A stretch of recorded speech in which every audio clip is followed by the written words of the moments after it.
आए दिन हम सनातनी अपने इष्ट, हमारे महापुरुषों, संस्कृति, परंपराओं, हमारे धर्म के लिए अनेक तरह के अनर्गल व्यर्थ आलापों को सुनते रहते हैं। लगभग कुछ सालों पहले एक चित्रकार ने भगवान श्री कृष्ण का एक बहुत ही निंदनीय चित्र बनाया था, जिससे हमारी भावनाएं आहत हुईं। इन जैसे लोगों को श्री कृष्ण के जीवन में कोई कमी नजर नहीं आती तो उन्हें चरित्रहीन घोषित कर देते हैं। वे कहते हैं कि कृष्ण तो रास रचैया है, वो तो स्त्रियों के कपड़े चुराता था। लेकिन वे ये नहीं बताते कि जिस समय श्री कृष्ण ने ये लीलाएं की, उनकी उम्र क्या थी, वे कैसे बताएंगे। एक तो उन्होंने हमारे धर्म ग्रंथों का अध्ययन नहीं किया। पढ़ने और अध्ययन करने में बहुत बड़ा अंतर होता है। ये मैं आपको एकदम आसान तरीके से समझाती हूँ। जैसे H2O, इसको एक सामान्य व्यक्ति क्या पढ़ेगा, H2O, लेकिन वही एक विज्ञान का विद्यार्थी यह समझ जाएगा कि यहाँ पानी की बात हो रही है।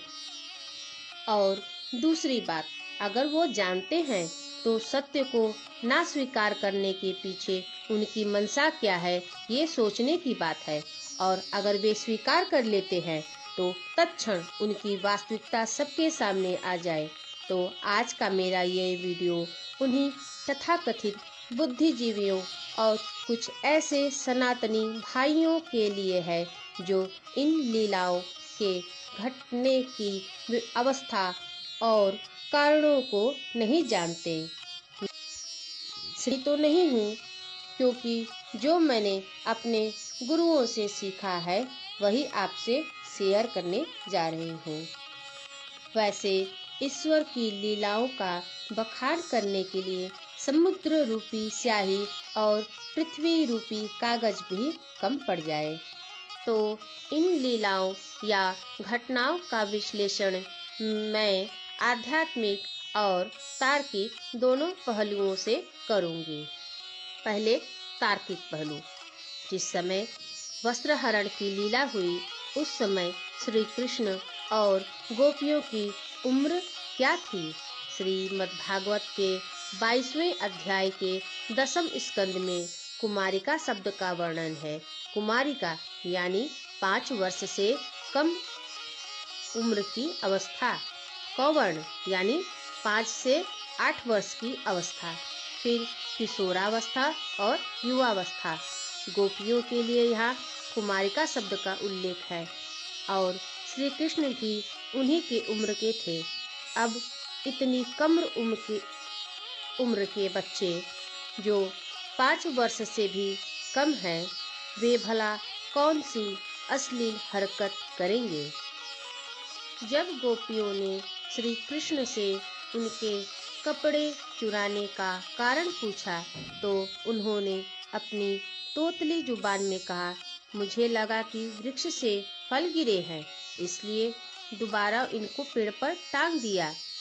फिर दोबारा जब गोपियों ने पूछा तो उन्होंने कहा, मुझे लगा कोई चुरा न ले जाए, इसलिए संभाल कर उन्हें रख दिया। आपने क्या छोटे बच्चों को ऐसी शरारतें करते नहीं देखा? क्या इस छोटी उम्र में किसी बच्चे में आपने देखा कि उन्हें नर मादा का ज्ञान है? क्या उन्हें नर मादा का भेद पता होता है? मैं ये आप पर छोड़ती हूँ। अब आते हैं आध्यात्मिक पहलू पर। वस्त्रहरण के इस अध्याय के पहले श्लोक में श्री सुखदेव जी कहते हैं, हेमंत ऋतु के पहले मास में गोकुल की अविवाहित कन्याओं ने श्री देवी कात्यायनी देवी का व्रत कर रखा है। पूरे मास उन्होंने बिना किसी मसाले की सादी खिचड़ी खाई। गोपियों ने यह व्रत इस इच्छा से किया है कि भगवान श्री कृष्ण उनको पति रूप में प्राप्त हों। ये कोई साधारण गांव की कन्याएं नहीं हैं। भगवान श्री सुखदेव जी कहते हैं, ये आम गोपियां नहीं हैं, ये नित्य सिद्ध योगिनियां हैं। जो भगवान के साथ वास करती हैं और ये श्री कृष्ण के साथ ही प्रकट हुई हैं। ये गोपियाँ श्री कृष्ण का ही विस्तार हैं, यानी उन्हीं का प्रतिबिंब है। उन्हीं में से प्रकट ये श्री कृष्ण से अलग नहीं है। श्री कृष्ण इस लीला में गोपियों से कहते हैं कि जल में निर्वस्त्र प्रवेश करके आपने वरुण देव का अपमान किया है, आप क्षमा मांगिए। और भी कई गुण बातें हैं और रहस्य हैं, उतना समय नहीं है, फिर कभी। अब आते हैं दूसरी लीला पर, जिसका नाम है रास लीला। जिस समय भगवान श्री कृष्ण ने रास लीला की, उस समय उनकी आयु 8 साल तथा गोपियों की आयु 6 साल थी। आज के समय में बच्चों के पास खेलने के अनेक साधन हैं, मोबाइल, वीडियो गेम है, लेकिन हमारे समय और हमारे माता पिता के समय यह व्यवस्थाएं नहीं थी। हम घर घर खेला करते थे। कुछ और भी खेल थे जो साधारण खिलौनों या टूटी फूटी बेकार की चीज़ों को हम मन ही मन कोई पात्र या सामान मानकर खेला करते थे। उस घर घर के खेल में कोई सास, कोई बहू, कोई पति पत्नी, कोई बच्चे बनकर खेलते थे।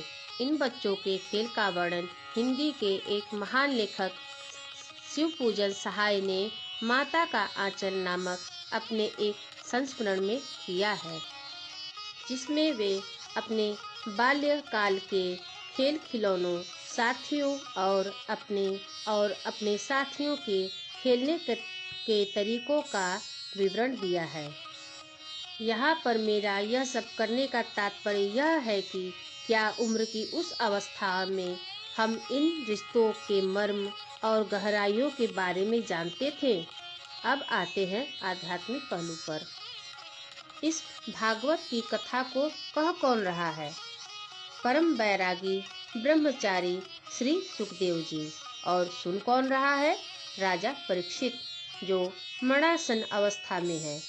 सुना कहाँ रहे हैं? गंगा नदी, जिसे हम माँ गंगा कहते हैं, उसके किनारे।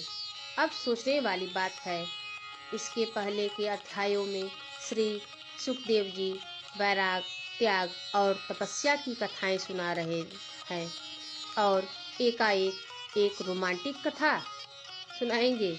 ये क्या कोई मसाला मूवी चल रही है? नहीं, श्री सुखदेव जी कहते हैं कि जो इस भागवत कथा का श्रवण करेगा यानी सुनेगा, उनके हृदय के रोग यानी विकार चले जाएंगे और वह धीर गंभीर बन जाएगा। उस व्यक्ति की काम वासना नष्ट हो जाएगी। इस कृष्ण लीला का गुणगान परम वैरागी श्री चैतन्य महाप्रभु ने भी किया है।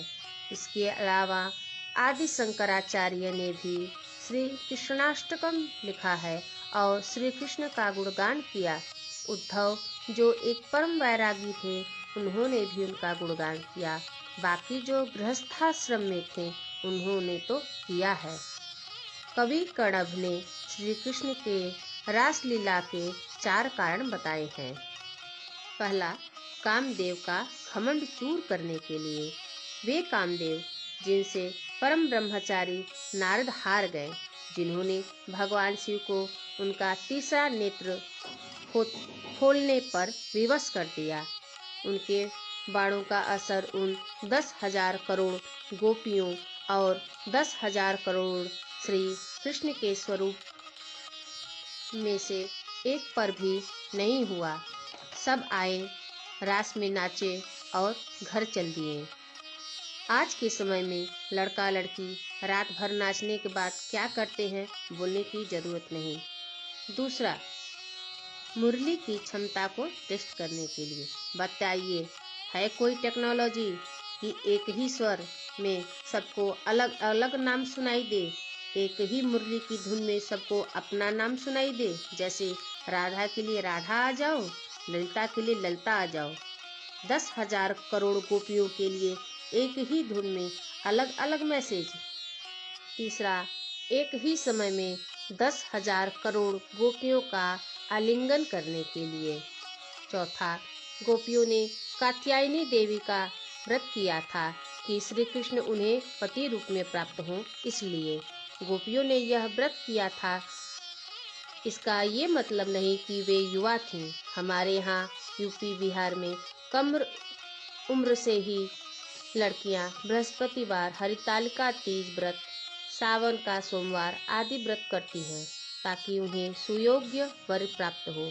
ये बात अंधश्रद्धा की नहीं बल्कि मान्यता की है। अब आता है मूल प्रश्न, ये गोपियां कौन हैं जो श्री कृष्ण के साथ नाच रही हैं? ब्रह्म संहिता के अनुसार सहस्त्र लक्ष्मियां जिनकी सेवा में हैं वो श्री कृष्ण है और गोपियां लक्ष्मी स्वरूपा है। श्री सुखदेव जी कहते हैं, श्री कृष्ण गोपियों के साथ ऐसे नाच रहे हैं जैसे कोई अपने प्रतिबिंब के साथ नाच रहा हो। गोपियां श्री कृष्ण से ही निकली हैं, वे उनसे अलग नहीं हैं। गोपियां नित्य सिद्ध योगिनियां हैं जो श्री कृष्ण के साथ वास करती हैं और उन्हीं के साथ प्रकट हुई हैं। इन 10,000 करोड़ गोपियों में कुछ गोपियां वे ऋषि मुनि हैं जो त्रेता युग में श्री राम को दंडकारण्य में मिले थे। वे उनसे बहुत आकर्षित हुए और उन्होंने श्री राम से प्रार्थना की कि आप मुझे पति रूप में प्राप्त हों। तब श्री राम ने कहा, इस अवतार में मैं एक पत्नी का व्रत का पालन कर रहा हूँ। मैं जब द्वापर में आऊँगा तो आप सभी को स्वीकार करूँगा।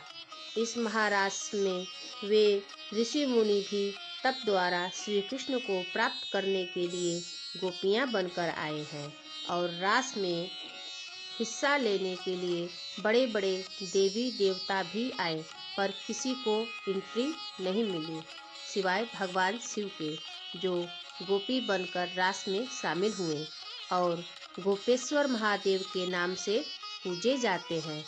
बिना एक्सप्लेनेशन के आप नहीं समझ सकते, रास लीला में स्त्री पुरुष का भेद नहीं है। भगवान ने भक्तों के रसास्वादन के लिए रास लीला की। हम सामान्य मनुष्य नहीं समझ सकते, ये जीव और परमात्मा का रास है। यह रास लव और लस्ट के अंतर को समझाती है। और श्री कृष्ण के साथ गोपियाँ ही क्यों और स्त्री रूप में ही क्यों? क्योंकि महिलाएं पुरुषों की अपेक्षा अधिक भाव प्रधान होती हैं और उनमें मोह माया भी ज़्यादा होता है और श्री कृष्ण भक्ति में माया का विशेष स्थान है। कृष्ण भक्त मोक्ष की कामना नहीं करते, कृष्ण की कामना करते हैं। स्त्रियां ज़्यादा सेंसिटिव होती हैं, ये बात मॉडर्न साइंस भी स्वीकार करता है। तो अब मैं अपनी वाणी को विराम देती हूँ। अगर मेरा ये वीडियो आपको पसंद आया तो प्लीज़ मेरे चैनल को लाइक, सब्सक्राइब और शेयर कीजिएगा। जय श्री कृष्ण। हर हर महादेव।